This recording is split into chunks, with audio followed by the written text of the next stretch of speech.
WhiskyJason here, whiskey from the viewpoint of an American over here in Germany, often tasting rare and exotic whiskeys. I'm not sure how rare and exotic this is. Balcones Lineage, Texas, single malt whiskey, pot distilled, the original Texas whiskey, 47%. All right, so I actually have batch number SML, I think that's an L, 20-3. And this was bottled on the 16th of December 2020. And it says here, aged at least 36 months in oak. So the first thing that's important when we think about this is what type of oak. It's going to be used barrels as well as new barrels. And what type of barley, because this is 100% malted barley, single malt. And this is going to be barley from Scotland and Texas. Now, I found an interesting article from 2018 here.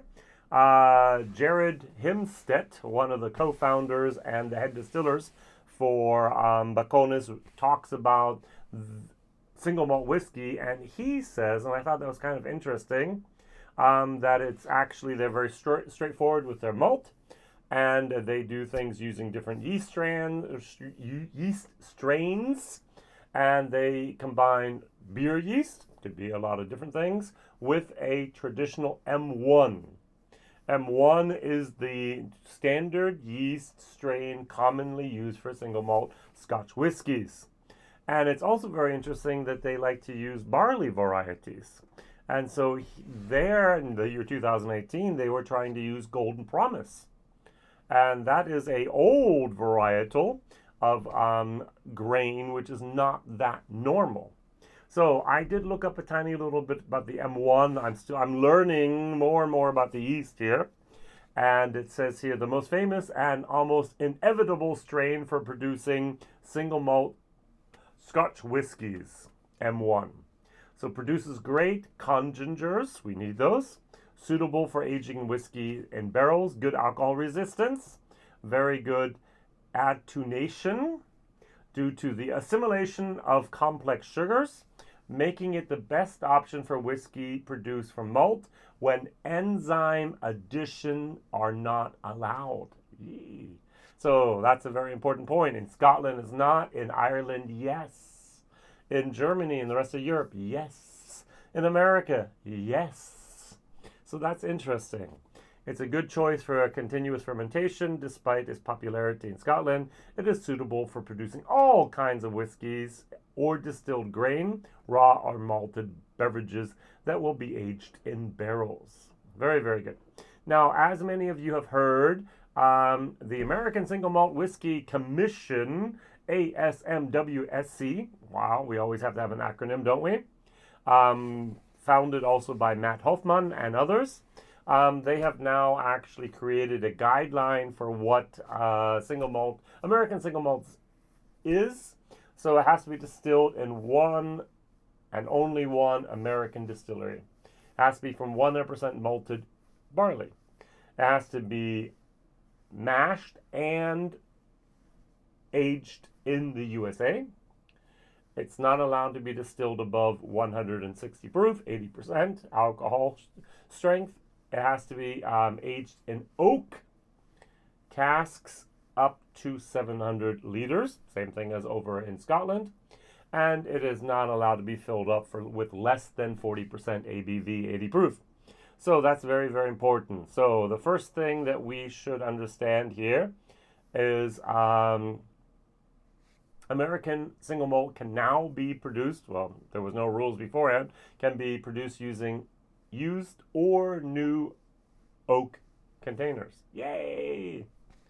Okay, and second, and that's different compared to single malt Scotch, is there's no regulation that it has to be made on a pot still. So you can make it on a column still or on a pot still. Now this lineage from Balcones is made on a pot still. It's made on the Four Sides pot stills. The pot stills were made in Scotland, and they were brought to Texas, and that's what they're using. Now, the third important point is here with American single malt is there's no age statement. On the contrary, over here in Europe, in order to be called a whiskey, it has to be 3 years of age. You'll see a lot of products at the moment in Europe from Balcones, and it does not have the word whiskey anywhere on the label. It will say Balcones Rye. It will say Balcones Spirit. But it will not say whiskey because a lot of their juice had not reached the 3-year period where they bottled it and sent it over to Europe. So hopefully in the future there will always be that nice little statement, at least in Europe, aged at least 36 months in oak. So what am I going to compare it to? I actually have here, ding, ding, ding, a picture of Balcones Texas Single Malt Rum Cask Limited Edition 2020 with 62%. Now this was Whiskey Base 173372, and this is going to be my glass for that. Now this is 62%, that is 47%, I do know that. Now the one thing I'm trying to figure out is the Balcones Distillery character due to its yeast, due to the different types of barley they're using, due to the Texas heat, due to the pot stills, what am I getting? Because I got in my German video that I did this a lot of peach cobbler. It was a very peachy, funky type of moment here. And that is, for me, a little bit of the question. Now, if you're looking for the whiskey base here, this is 172745. All right, using American New Oak and refilled barrels. So, yep, I get that. I get peach cobbler. It's almost like a peach liqueur. There is honey. It has a very honeyed moment going on here. And after I get used to this, I have to tell my brain, Jason, it's not single malt Scotch. It's single malt from Texas. And as long as I go without any preconceptions about what this is, I'm okay. But if I compare it mentally to something else, then I'm going to be lost. It's going to be like, oh, I'm not sure about that. Now, I really love this bottle here. I think this was one of the top 3 whiskeys for me in the year 2020 or 2021, I'm not sure. In total, I really, really enjoyed this.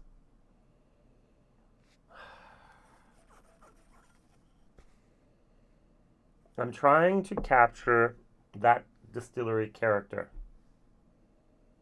What I have is a third glass, and I'm not going to actually put this up here on the screen, but what I have is the Balcones Texas Pot Distilled Bourbon, so it has to be 51% corn minimum, and what we have here is 46%, so it's 173,373. And here I get a little bit of that peaches moment going on as well. All right. Yep. A little different. Wow. That alcohol really is pouring on the juice at the moment. 62%, and I get a nice, sweet, interesting rum moment going on there as well. I'm not even sure I could identify it as rum if I did not know what it was. All right, so I have 3 glasses here. I'm going to see what's going on here and then really, really enjoy this. Cheers.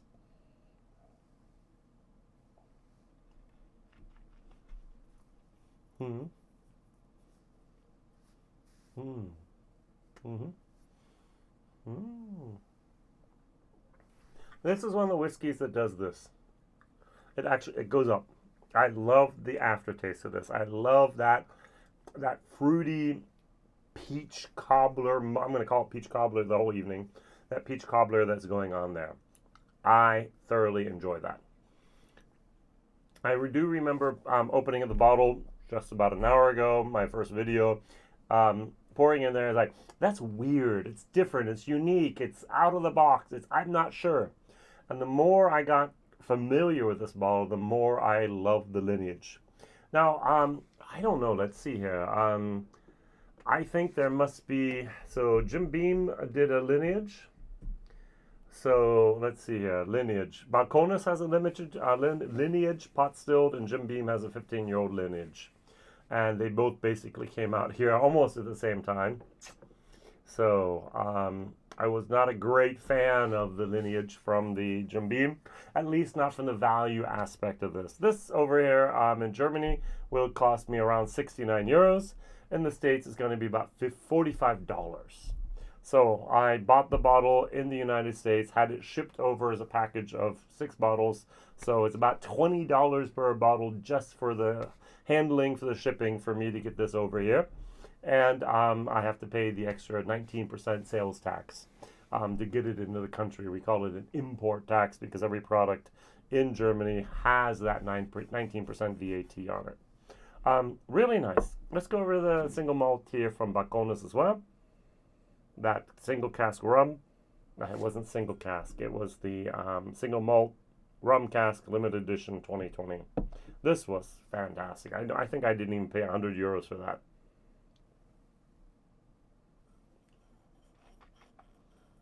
Mm. Mm-hmm. Mm. Once again, it does exactly the same thing. Yeah, it goes here, it starts here, and then it's like, wow. Mm. Wow. Whew. Balcones can make some really good single malt, people. I'm telling you. Now, the bourbon is different. That's the only way I can put it. If I put this in a blind tasting with other bourbons, it just kind of goes, wait, what's that? That's weird.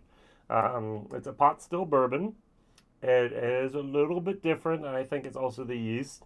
Now, there is some information online, and I'm not sure how 100% true it still is, but I was told that they actually allow their fermentation to go up to a week. All right, so it's 150, 160 hour fermentation time.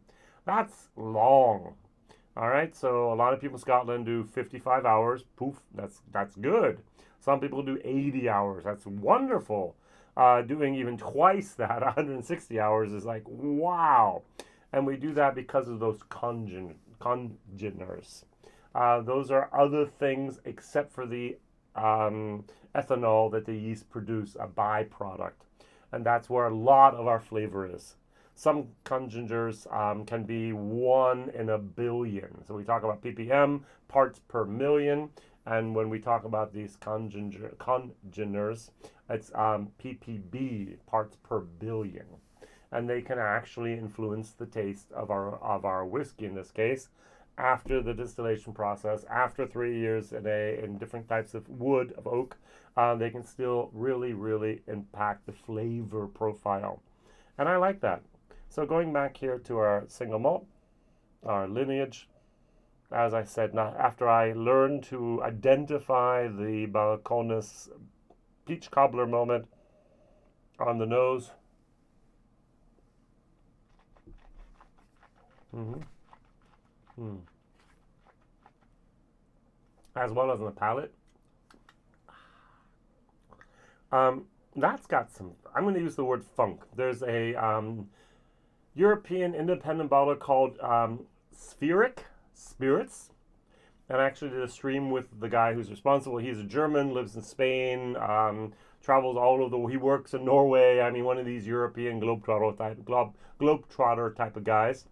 And he's looking for that funk, that old taste, that funk. I think Balcones found it. And they found it with a 3-year-old whiskey, in my opinion. That is fabulous. I'm going to give this actually a B minus. All right.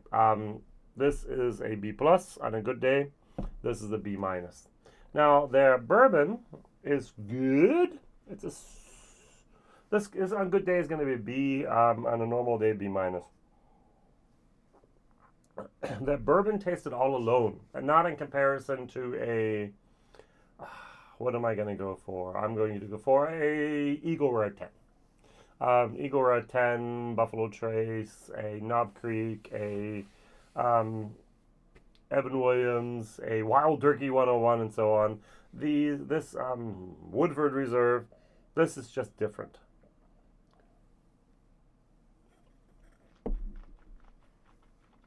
Mm. The sweetness of the corn comes through more. Here they're not using any old barrels. It's all just new. Rules of bourbon. And that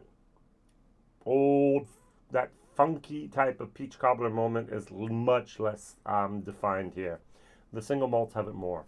I think the bourbons of Balcones are okay. I do not like the brimstone. I'm not a peat head. I'm not a smoke man. They take the liquid and smoke it. But I do like their single malt. Now, that's my question of the day. Which single malt from the U.S. can you really recommend? Is it going to be something from Westward or Westland or Balcones or any of the other 100+ producers out there actually producing American single malt? What American single malt can you recommend that you like? Write it down in the comments and I'll see if I can find it and try it one day and see if I can revise my prejudice against American single malt. I love rye. I love bourbon. I sometimes like a good American single malt. That's just me. Thank you very much for watching, liking, subscribing, telling others. All the best to you. Whiskey Jason here. Bye-bye. Oh, value for money. A positive, a C+. I mean, $45. Absolutely something you can buy for that taste profile. Almost forgot. See ya.